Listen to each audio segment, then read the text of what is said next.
Okay, everyone. Well, welcome to book number 2. How exciting is that? Brandy, welcome back. We missed you last week.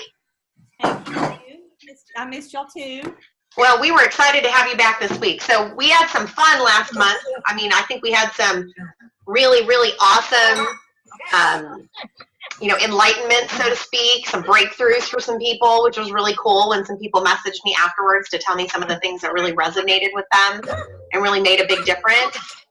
And since we were doing last month was the what to say when you're talking to yourself, I really felt like the 4 Agreements was a great book to kind of back onto that, to kind of just step it up to the next level. This has been a book that was given to me actually by a client, maybe 5 or 6 years ago. And she and I had this conversation, we'll be sitting with having a conversation, and she'll be like, well, you need to be impeccable with your word, or, we go back with each other on some of these things. So I'm really excited to deep dive into it, because most of what I've done has really truly just been reading the book and then chit-chatting with a friend. So this is kind of the same thing, guys. So for those of you who got started, which I hope everyone did, we're doing the 4 Agreements. We were read through the first agreement. I did find something I wanted to read to you guys really quick. So let me pop out of this. I'm going to pop out of speaker view here and pop over. Come on. Work with me here. Why is it that it never wants to do what I want it to do?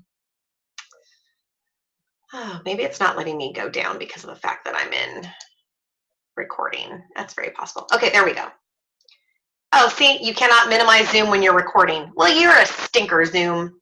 Goodness gracious. Okay, well, I'm going to move it over to the side then. So, all right. So what I liked about this was kind of there's so many really great books and articles and things that are written about this. I hope you guys all got a chance to watch that video that I did this morning that I shared with Oprah interviewing the author and really talking about what he felt that first agreement was all about. But here's just a little bit of some of the things that I read. So expressing yourself impeccably is to express yourself, of course, in the direction of truth and love. That's very common in the book. They talk about this. This includes expressing love, respect, and acceptance for yourself. The emotions of jealousy, envy, frustration, and sadness fall into the category of not being impeccable. Anger and fear usually fall into the category of not being impeccable also. However, there is an exception of a real life-threatening situation where natural fight or flight, fear and anger come from your emotional integrity. But however, in most cases, people don't face real life-threatening situations very often, which is true because I think a lot of us, I don't know about you guys, but I loved reading it again because we talked about what to say when you're talking to yourself.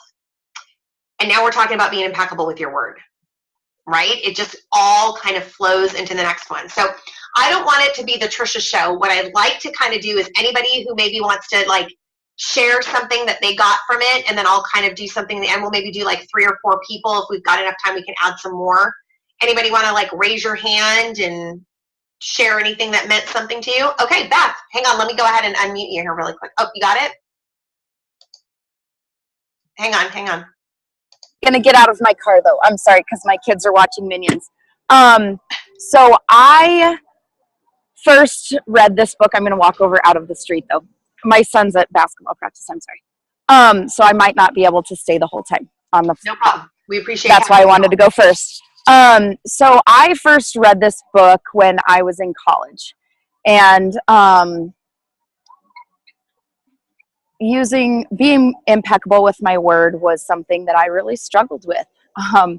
I was dishonest with most of the people in my life because I was really struggling to get through some major emotional trauma that happened to me as a child, that really nobody knew about it. I had kept it buried, but through that, I was able to really forgive and let go of so many things that, and just listening to this again, it just brought back all of those memories of, wow, I really did go through a huge transformation as a result of this book when I read it the first time. And it just made me so excited because it then went right back into everything that we had talked about and read about in What to Say When You Talk to Yourself, which was, it just totally reiterated the importance of our words with, each other and to ourselves especially. But again, this brings back, because this is my daily life, the words that I'm using with my kids. And so I saw in one of our message threads, I think Kimmy had said, I wish that I would have read this book before I had kids. And I'm like, totally, because it makes me really realize that our words have to be impeccable with our children and with ourselves. But also, Trish, I wanted to comment about the video that you shared this morning about Oprah even saying, I'm really impeccable with my word with others, but not so much with myself. And that resonated with me, because I really try to uphold what I say I'm going to do with other people. And I tend to then put myself on the back burner and don't uphold those same things with myself. So I thought that, that just really struck a chord with me, because it made me realize that I do that to myself frequently. So anyway, I wanted to share that piece, and thank you for letting me go first, because I don't know that I'll be able to stay on the call the whole time. You are very welcome, and thank you for sharing. I think if you guys are all like me and Beth, I'm sure that was probably a big one for most of you, like not being impeccable with yourself. And it really resonated with me today. I mean, I finished it last night reading the first agreement part, and I got in the car this morning, and there were some things that I've been telling myself I wanted to do, yet I've had every reason and excuse and story as to why. I rationalized why I didn't get them done. I would have never done that to anybody else, right? I mean, and maybe it's because someone else is holding you accountable in some ways, even though many people aren't really truly holding you accountable. They just expect you to do it. But I mean, like Oprah saying stuff like, I'm going to go walk 30 minutes on the treadmill, and it's like, okay, well, life got in the way. Well, if you were impeccable with your word and you told yourself you were going to do it, you should have done it, right? So today, my big thing was everything I could possibly do to be as 100% impeccable with my word as I possibly could today. And let me tell you, it's not easy. Holy crap, it's hard. Like, I mean, does everybody else feel like this is going to be like the hardest thing? And he said it too. He's like, this is the hardest agreement, because it really is. I mean, you don't realize how many times you are not impeccable with yourself. You tell yourself you're going to do something. Even if it's something as simple of, I want to drink more water today. And then we rationalize why we didn't. I wasn't at home, or wasn't near there, or whatever. It's the same thing, but if we can start getting back to that, it makes a huge difference. So, anyone else want to share? All right, Juliana, take yourself off mute, girl. It doesn't work if I click on the picture of myself. Well, actually click on the little microphone. So one thing that really struck me, and I had read this book probably a year ago. I heard it was a good book or whatever, and I found it at the library, and I got it, and then it was so good I had to buy it, because it's one of those books that I want to read at least once a year. But when I was reading it, it really struck me, just like the last book we read, what to say, what you're telling yourself is what builds your belief. And what you believe to be true about yourself.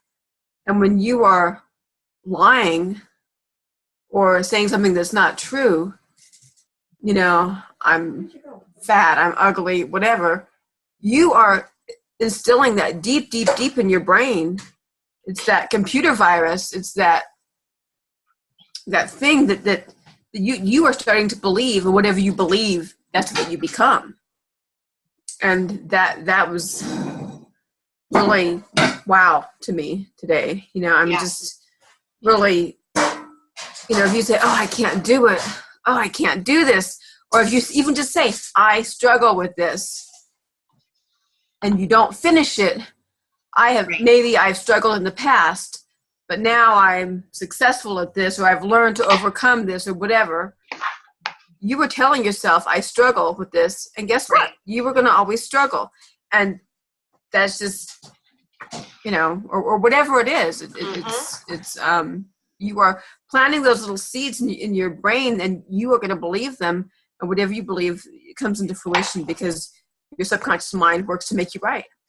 Well, and while you were talking, I was trying to find that part in the book, so forgive me as I was looking down, where it talks about the word impeccability. and what it means to mean Mhm. without sin.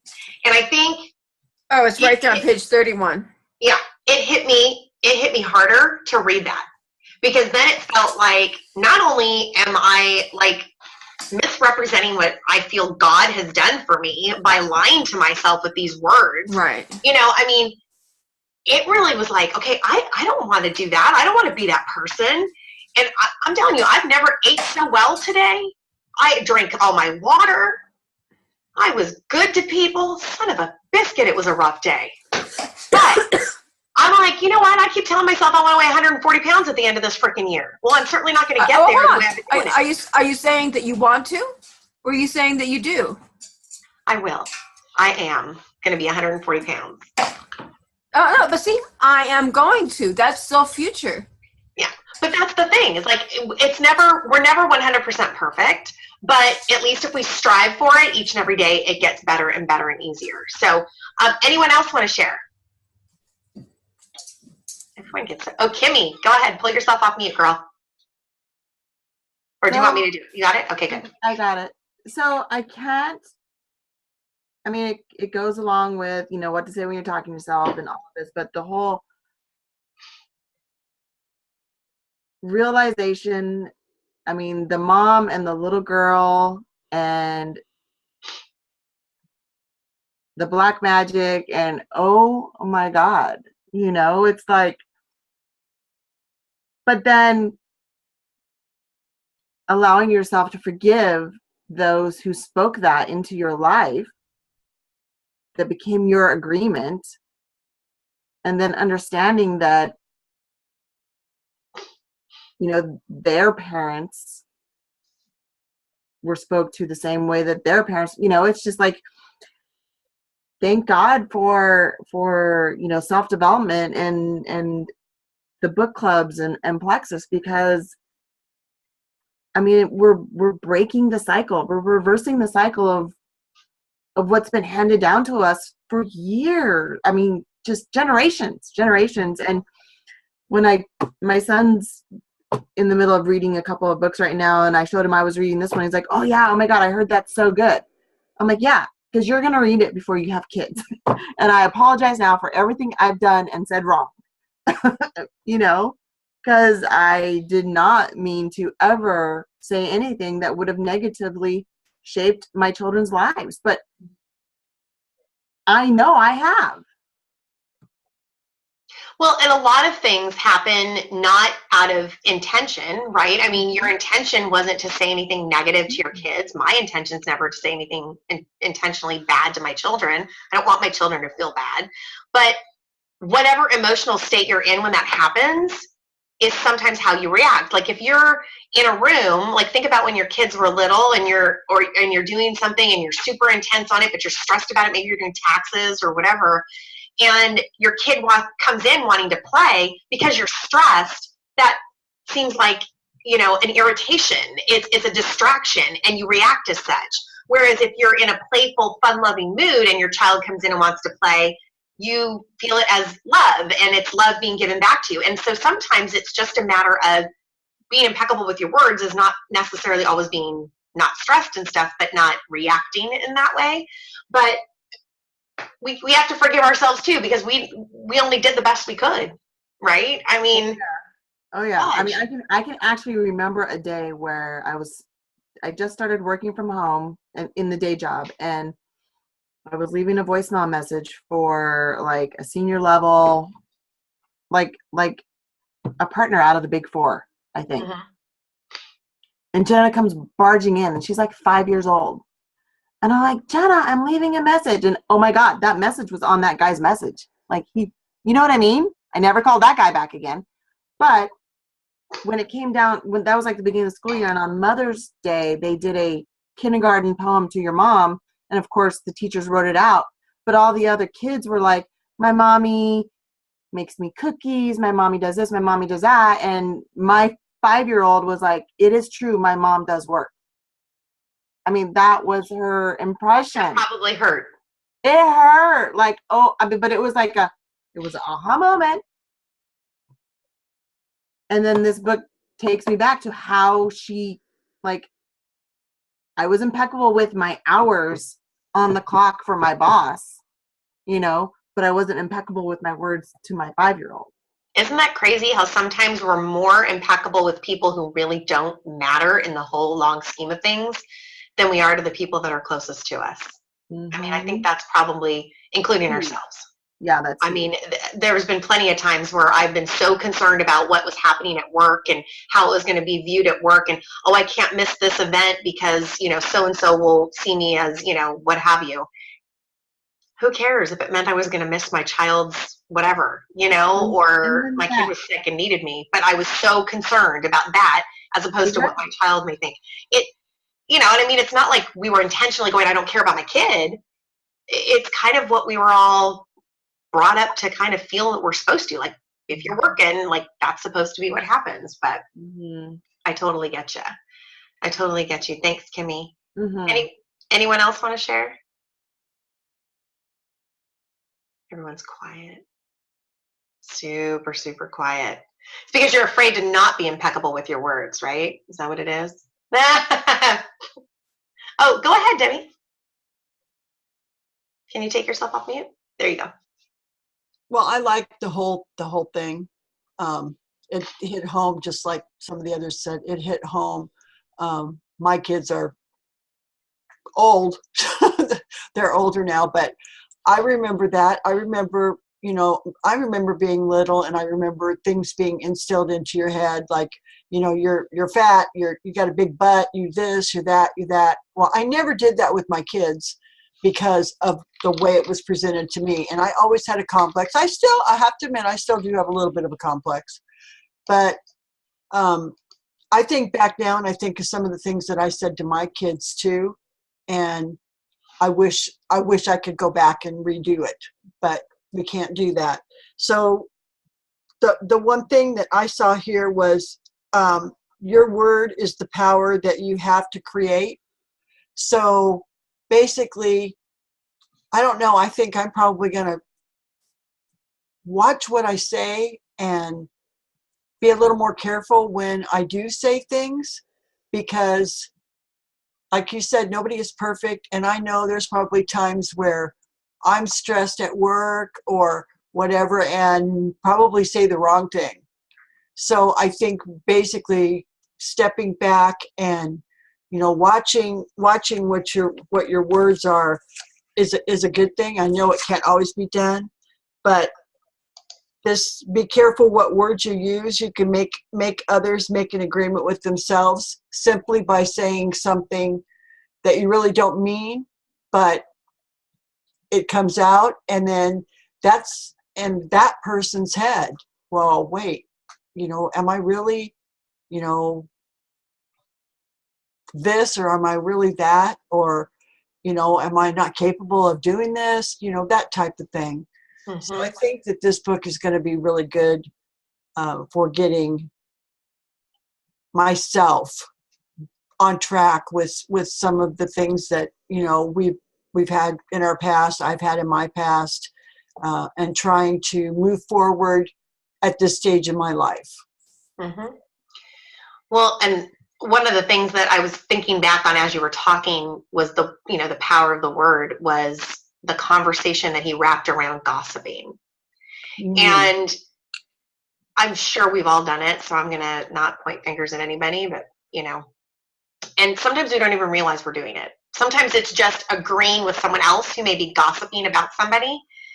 And that has power too, because that has power in your mind. And some of the things that, you know, he talked about, you know, where that was it the teacher, I think it was, that had heard, you know, somebody said, oh, this is the teacher, and he did this, that, and the other. Yeah, Juliana Schenner. I was thinking about that because a lot of times what they were saying is that people's view of what they see other people is not their true view, but what everyone else has told them they're supposed to believe. And sometimes we create situations by just saying things. Like, you know, by me saying something negative about, Brandy, I'm just going to point at you, even though I'm not saying anything negative about you. But like if I'm talking about Brandy to Debbie, and I'm saying something negative, and Debbie's never met Brandy, now Debbie's going to have a different view of Brandy when she meets Brandy face to face. And the problem is we're always trying to make ourselves believe our agreements. So if in our head, Debbie has learned from me that Brandy is, my daughter loves the movie Mean Girls, so I'm going to say you're a plastic, okay? Not that you are, okay? But like she's a plastic. Everything that Brandy does, Debbie's going to be looking for an affirmation to that agreement. You see what I'm saying? So that's why I was so careful, you guys. I had a situation come up today, and I was dealing with it, and I was so scared. I figured, you know what? Less words is more. Because we have a tendency to just want to talk and say things because we want to feel value. And if what we said doesn't get a reaction from somebody, we feel like we need to keep talking. And a lot of times we talk way too much and we share way more than we ever need to, especially when we're talking about something that's none of our friggin' business, right? I mean, that's like, oh, well, Erin told me about Marie and blah, blah, blah. And then, you know, somebody's like, oh, and then everyone's got to add their little agreement to it. And next thing you know, you have 5 people against one person, and that person maybe never even did anything. It's often a misrepresentation or a misunderstanding of what was originally done. But because so many people were talking about it, if you guys are like me, I'm addicted to reality television, especially the Real Housewives, and they have it all the time, right? That is constantly, and they're like, but I never said that. Well, you kind of did because we watched it. But that's really what it's all about. If you want to know what you shouldn't be, watch that show. and don't share the way they do and be like, oh, well, I want to be buddy with Brandy, so since Brandy doesn't like Debbie, I'm going to jump in agreement with Brandy talking about Debbie.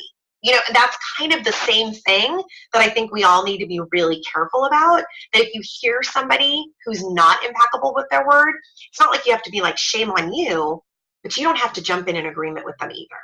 You can step away.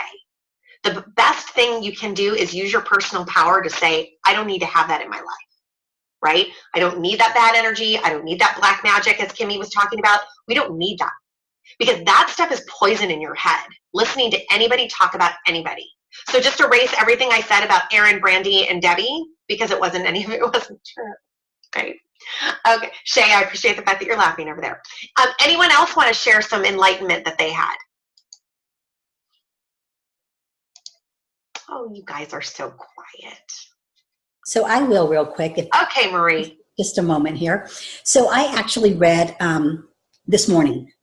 So I would be fresh and ready to go. Yeah. And I have to tell you, I'm like Debbie. My children are grown. I have grandchildren. And one of them lives with me. And I was a pretty quiet person today because I found a lot of self-reflection going on. I was literally finding myself as I was reading this, swimming in that black magic area. In some of the parts of the book, I thought, holy moly, this is, you know, this has been what I've done. And it's crazy because as I read it, I felt like, oh my gosh, I seriously felt like we went from the last book right into this book, which was the same. So it was really kind of a nice transition and a great choice of the book, but it really had me biting my tongue today, as I should. So yes, I loved it, and definitely a step in the right direction. Well, and I will tell you, just especially some of you who've read the book before, Beth's still on too, so that's good, and Juliana's read the book before. As you guys start getting into the next agreements, they all kind of build on each other. That's why I wanted to do one agreement a week, because I wanted us to I don't want us to get so far ahead because there's so much that can be learned in that. It's like taking a class and not doing all the homework that's required to really get it to get in your head. This is a week, you guys, like put that into play, put that into action as you're reading about the second agreement, because our second agreement is don't take anything personally. Do you know how hard that is to do? Right? You guys are going to read about it. Then we've got don't make assumptions. Now, don't make assumptions. Oh, this is one of my favorites, you guys. I'm so excited for that because that's one of my favorite agreements to talk about because I train on it in like my day job because I've talked about it a lot because it's something that is often happens, right? And then the last we've got always do your best, which I think we all kind of know. But that's why I love how the book is written because it really talks about the most challenging part, which is your mindset, which is what we talked about in book 1, what we're talking about still, how to get that stuff into your brain the right way, how to talk to yourself the right way. But more importantly, you can talk to yourself right all you want, but if you don't do it, right? So we talked about ourselves better in book 1. Now we got to do it, right? So great that we're talking about ourselves, great that we're making goals, great that we're putting things into play, but now we have to make sure we actually did them. So if we said we were going to do our IPA, if you decided for yourself, like back to Plexus, you're like, 3 days out of the week, I'm going to do my IPA. To be impeccable with your word isn't whether or not Trish holds you accountable or whoever your upline is holds you accountable. Hold yourself accountable to yourself. If you don't want to do it, then don't say you're going to do it. You know, I mean, I have an accountability group that at one point in time, I think I had 10 people in one and like 5 in the other, and like one ended up being Debbie as a sole person. Debbie's my sole accountability girl in my rock star group. She's my sole rock star. And, you know, and the leaders group dwindled down quite a bit, you know, but it's okay, but it's not, but it's a lot of people who said, I wanted to do it. And then week 1 and week 2 couldn't do it. Right. So I'm really excited for you guys to deep dive into this. I've got some other things that I'll be sharing in the book group a little bit more so than I did the first group or the first book, because there's a lot of great materials out there on the 4 agreements. So many people have used this book. So many people have shared this book. Almost every great guru that's out there has read this book and has talked about it at some point in time. So I'll just share little ones. They're not going to be super long, but just to kind of give you guys a little bit of extra to pack onto what you've already learned and read, to give a different point of view, because I think it was great. You know, you hear the author speak. Yeah, we read what he read or what he wrote, but now we got to hear what he said. We got to hear Oprah's version, right, of what her thought process was, kind of like how we all hear what each other thought. That'll be what I'm going to kind of share with you guys, because there's some really good stuff out there. A lot of really good articles if you guys want to read about them. Let me just check the chat. I see there's a couple things. Oh, good, Kimmy. Oh, false beliefs blind us. Thank you, Debbie. So true. So true. So, guys, this brings us to, you know, the end of our 30 minutes in our book club, and I'm excited. We've got some more people with us this time, which is really exciting. So, welcome. I'm excited to have Christy and Beth with us again, and Brandy, welcome back. And Shay, you guys missed out on a couple ones last month, but I know you guys were reading them because you guys were interacting in the group, so that was great. I'm excited for these books. If you guys have people on your team that you want to add to this group, it's okay. This isn't like oh, you didn't read the book, so you can't participate. I mean, I would much rather have people on here and hear even just a little bit of the Cliff Notes version of what we're sharing than them not be involved. So anybody you guys want to invite, please do so. We can add them to the group. It's not a big deal, right? Sound good? Alrighty, folks, I'm going to go ahead and get this recording on, because I know Norma emailed me that she's doing all her move stuff, so she wasn't able to be part of the group today, but she'll be back with us next week. So everybody, have an amazing, amazing evening. God bless, and see you next week. Talk to you later. Bye, guys.